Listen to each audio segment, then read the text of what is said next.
We're delighted to welcome to our virtual stage Christina and Michelle Naughton. Welcome to both of you. Thank you. We're so happy to be here with you. Yeah, thanks for having us. Great pleasure. So everybody, I'm sure, would love to know, how does it happen that two twins both start playing the piano, and how on earth do you practice? So Michelle, tell us how this happened. Well, we started playing piano when we were 4. I think we started the same day, actually, but so we were told. But I mean, we listened to music before we were even born. Our parents absolutely love music. And I mean, they would take us to everything that they could, live music, art, things like that. Yeah, I mean, we even went to, I remember as kids on vacation, we would go to summer festivals, kind of like this one. And then if we were really lucky, we would get taken to meet some of the guest artists backstage. So now when we're performing and we have a chance to see people bringing their children, their nieces and nephews, grandchildren, friends to the concerts, it just makes us so happy because it reminds us of how our love of music started. How on earth did you manage to practice? Did you have two pianos in entirely different rooms? How did this work? Yes, it was a noisy house. So how many hours a day do you think you practiced when you were very young? Because your playing is so wonderful. I've listened to you quite a lot now, and we'll get into the way you play as a duo, but just the way you play individually is so extraordinary. So you must have been pretty hard workers. Christina, tell us a little bit about that. Well, interestingly, I think we started probably before we could even talk. So we were really little. So apparently our attention span wasn't all that long at that age. So it was literally 5 minutes a day at first when we were like 3 or 4. And then I think it graduated to maybe 5 minutes 2 or 3 times a day. And there was always candy with it. So why not? We loved it. Bribery is good. Right? But then by the time you were teenagers, you must have been practicing many hours a day, surely.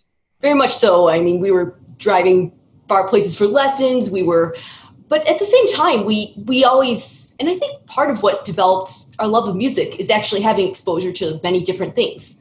I mean, we liked a lot of different things, sports and a lot of dance, ballet, played cello and violin, a bunch of school things. And we loved those things, but nothing quite spoke to us the way music did.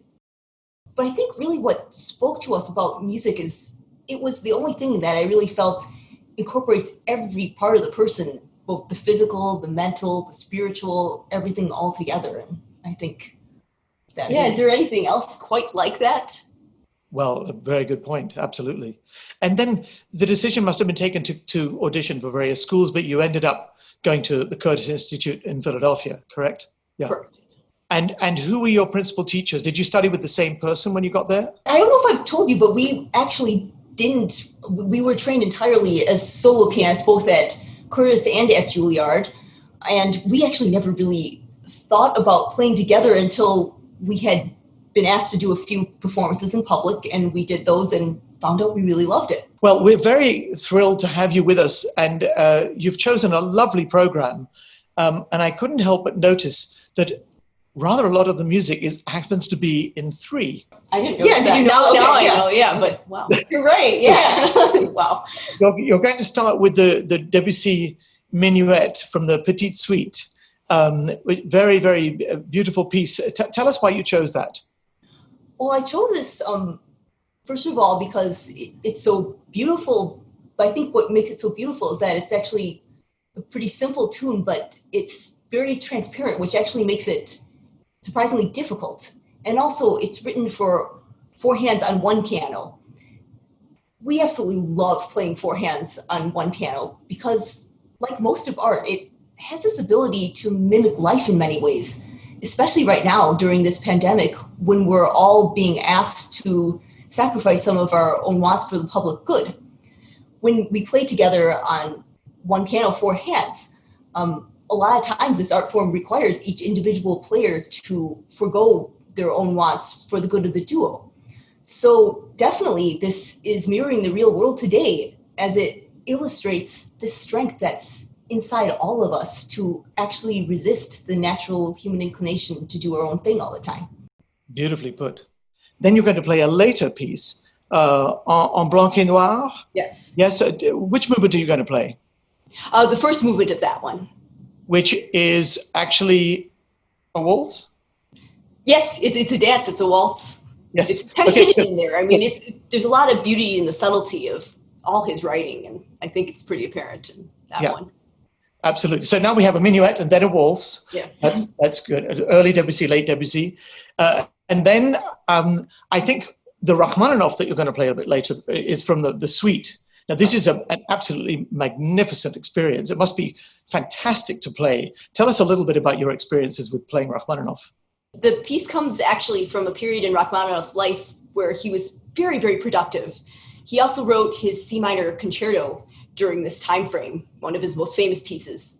And you can kind of hear that in this piece because it's written in the same key, for one thing, but also in the luscious melodies and, the soaring tunes. And for a dual piano team, it's really a delight in that it encompasses so many different things. I mean, there's the virtuosity that's hard enough for one person to play by themselves, but then kind of coordinating that together and then doing the ebb and flow of all, like, the emotional content. It's really, we love this piece. The other thing I love about this, I don't know if you've ever read about this, but apparently he once at some kind of house party, he and Horowitz were both there. Oh, I did hear about that. Party. Oh, I wish I could have heard that. Can you imagine? They just sat down and played this piece. Amazing. Oh, yeah.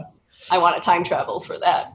Absolutely. And then we also have two less often heard pieces. Tell us about this Nankarov piece, because it's really very unusual. Well, it's a beast.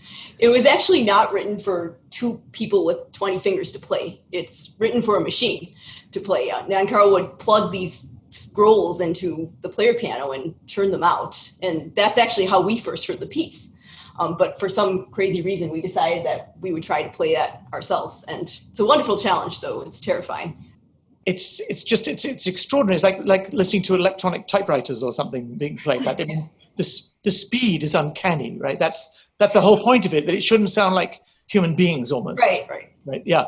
And then finally, this George Walker piece. I'm so glad you've chosen a piece by him. We have this summer the Avalas Quartet, who we just were listening to, had done a performance of the slow movement of the string quartet of George Walker, which is known as the Lyric for Strings, and they did a very beautiful performance as a tribute to so many fallen heroes in the Black Lives Matter movement. So, I mean, he was a real leader among African-American musicians at that time in the classical world, an exceptional talent. And tell us then a little bit about this movement that you're playing. Well, it's a really fun piece, and it's very jazzy, and I think he's very passionate and spirited, and I think you can hear that in his music as well. And I mean, he's Pulitzer Prize-winning composer and pianist, and just a lot of different ties. And so we're delighted to have found this work.